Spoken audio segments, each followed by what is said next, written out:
three of us here today. Kate Wheeler over there, and I'm Sharon Caddy, and we are going to talk about sunshine. Kate? Yes, and I'm heading down to Miami, hopefully, to find some sunshine. So, we always like to talk to Heather McCartney, who's the founder and owner of UVcouture, because you try to solve the, quote, burning problem of sun safety, but not with a sunscreen, with clothing, and it's so unique. It is unique. Yeah, no, I'm a big worshiper of the sun. I love it.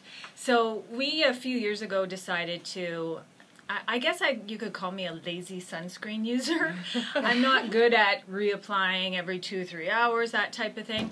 So I developed this clothing line that women can wear that will protect them out in the sun, and they don't have to worry about reapplying sunscreen every 2 or 3 hours. And they can feel like they're enjoying their time out there with their family and friends and not having to worry about burning their skin and getting further sun damage and wrinkles and sunspots and all that type of thing. So what kind of things did you have to address in developing clothing that actually provides that protection? So we had to obviously find the right fabric, which took 2-3 years to find that. And then from there, we just really listened to what women were looking for in terms of designs and styles and whatnot. And we kind of just started with one small product, and over time, those products have grown and are continuing to grow. So it's doing really well, and we're really excited about what we've got. And there's more to come for sure. Okay, so your clothing line blocks 99% of the dangerous UV rays. What does regular clothing block? So a regular shirt that you've got on today, this is actually one of our styles that I'm wearing, but regular clothing blocks less than 6%. So the radiation from the sun comes to the earth in forms of UVA and UVB. So you need to protect yourself from both. So regular shirts would block out 6% of that. UVcouture clothing blocks out 99%. So you don't need sunscreen with our products. You only need to use sunscreen on all other exposed areas of skin. So hands, face. Yes, absolutely. And of course, big broad-brimmed hat and sunglasses are key to protecting your face. And and then that's really, you're good to go for the day. Now, what do you say to people that say, well, I just want to go to use that suntan bed so I can get a base tan? Oh. Honestly, if there's one thing I'd love to stress to people is please stay away from those sunbeds. They are proven to be, extremely dangerous, cancer-causing, and I don't know where that fallacy came from about getting a base tan before you go away in the sun. It's extremely inaccurate, and it's extremely dangerous. All that's really doing is you're getting sun damage to allow yourself to get further sun damage when you're away on your holiday. So there really is no such thing as a safe tan. Because any change in the color of your skin means you've done damage. It's a reaction. It's sun damage, and it's damage at a cellular level as well. So, our outer body and the way we see ourselves with a tan, we often feel a little healthier, and we feel fit, and we feel good when we have a tan. But unfortunately, the insides of our bodies don't feel the same way. So, there's lots of things we can use now to enable us to have that tanned appearance, and that would be, some great sunscreen or tanning creams that are on the market that I like to use, and it still gives you that healthy look that you like to have. Well, we should mention as well, in addition to the obvious health reasons, because sun damage is very bad for us in a health sense. In an aging sense, we also want to be paying particular attention to using sunscreen. Absolutely. And it's funny, there were studies done on educating people about sun exposure and skin cancer and whatnot, and the only thing that was really changing their mind about what they did out in the sun was vanity. And it was about the, getting the sun, the wrinkles and the sunspots and the aging, leathery looking skin was what changed people's minds, the Bridget right? Bardot-ification, I right. guess. Yeah. Look at what happened to her face and her skin. Exactly. Still a beautiful woman, but boy, if she hadn't been...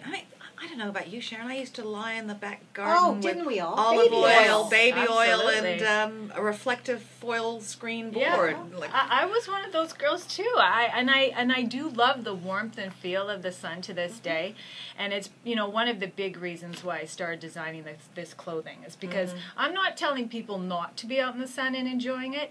I want them to be out in the sun and enjoying it, and just take those precautions that you need to stay healthy. so what kind of, I can see people out there, I can feel them imagining Victorian sort of style bathing suits all covered up. But your clothing is nothing like that. It's very not. flowing and drapey. It's flowy, it's drapey, it's easy to pack, it's easy to wash, it dries very quickly, and you feel sexy wearing it. You don't feel like you've got something on that's not flattering. You feel great wearing it, and you'll get a ton of compliments in it, and you know that if you're going to cover up anyway, get something that's going to provide that protection for you, and you can take it from the beach. You can wear our products out for lunch. A lot of women work out in our clothing line too, so we don't want it just to be as a purpose for the beach and to protect women from the sun. It's really a multi-purpose product that they can use for many different types of activities during the day. So what is the difference between UVA and UVB and what damage it does to us? So the easiest way to remember that is the UVA refers to aging. So that's the radiation that causes the wrinkles and the sun damage and the sunspots. UVB is really referred to as for the burning. So when we get burned, that's from the UVB ray. And so when you're looking for protection, you need to make sure you've got both covered. And a lot of sunscreens that were on the market previously did not have UVA protection. They only had UVB. So Health Canada actually has now a new seal of recognition that they've helped consumers be able to pick out the right sunscreen that will contain both. So you really have to do your research on what you're buying for sure. And what do the numbers mean? Like, I know I'm going to be heading out as well to buy stuff because I'm heading to Ethiopia, of all things. And I've been warned that you want to be covered at all for sure. times. You need some UVcouture clothing. I do. And they said, You'll talk after the we'll show. talk. Yeah, But they said, you really have to be really vigilant about your sun protection there. And, when you walk into the store and you look at numbers on bottles, what do they really mean? It is very confusing. Dermatologists do recommend nothing less than the SPF 30. And it's all related to the amount of time it takes for you to burn out in the sun. And there's statistics and numbers, and it is a little confusing. But I think, between SPF 30 to 50, you don't need to go any higher than 50. And you're going to get a longer duration that you can be out in the sun, but they do recommend you reapply it every 2 to 3 hours, and you need a shot glass full of people sunscreen. Don't use enough. We're not using Or enough. on my size body, you might need a shot and a half. You're funny. Come on. No, you do, and we're not using enough, and that's clear. And we think that if we just put it on in the morning, we're good to go all day, and it's not. And that's why skin cancer is on the rise dramatically in Canada and throughout the world, because we're just not using it properly. So take all of that out of the equation. You've got some beautiful UVcouture coverage that you don't have to so much be worried about how often you've got that sunscreen being reapplied. So tell us some of the outfits you The make. pieces you have. yeah, so we've got some great little cover-ups that look great over a bikini, like it's an open shrug. We've got some great leggings that are perfect. You can even wear them in the water. So if you're a paddleboarder and you're out, or a sailor and you want to be out and covered all day, we've got some great pants and leggings to go with that. And just some really interesting tops and flattering designs and styles that women are really loving. And we are always open to more opinions of what women are looking for in our product line. So if anyone wants to send us in some ideas, we're more than happy to hear their suggestions for sure. Now you are giving away to one of our lucky listeners an infinity floral scarf along with a UVcouture swim bag. Tell us about the scarf. Yeah, the scarf has been a great seller for us, actually. It's an infinity scarf, so we're all familiar with those. We buy them in the wintertime and whatnot. It's a circle. It's a circle, and you can wrap it so many different ways, and we show on our website some different ways to wear it.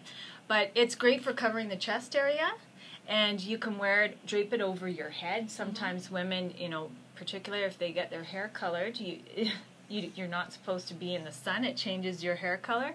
So it's great for covering the head and the chest and the neck and the shoulder area. I know when I'm traveling, a good scarf is the most utilized piece because you can use it so many different ways. And you make such beautiful things. Yeah. I understand we also have a Twitter party coming up. We do. Yes, our first ever Twitter party that we're very excited about. Got a good host on hand. We do. We're excited to have Kathy Buckworth hosting the show, the Twitter party, a Twitter event.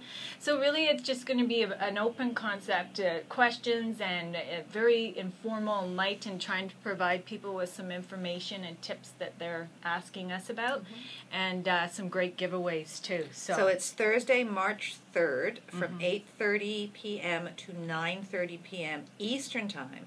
And the hashtag, Sharon, smart meets sexy. Woohoo. Wow. Sounds like my kind of party.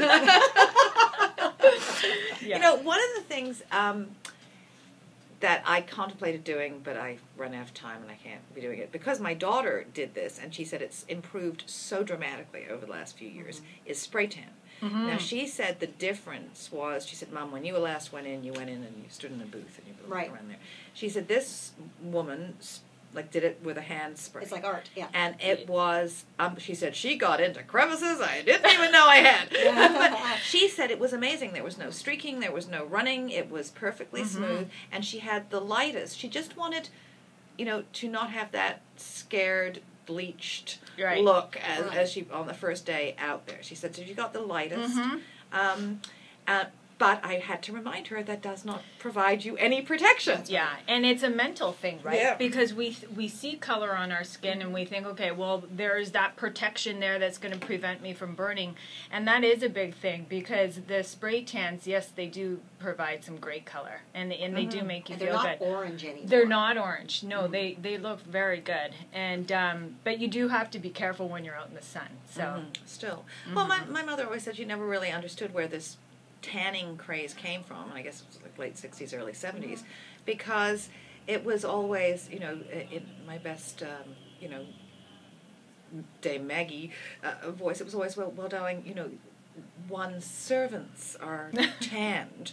To have a pale complexion means that you afford the right to remain indoors. You don't have to work outdoors. So it was considered a lower class thing because you worked in the fields if you had a tan.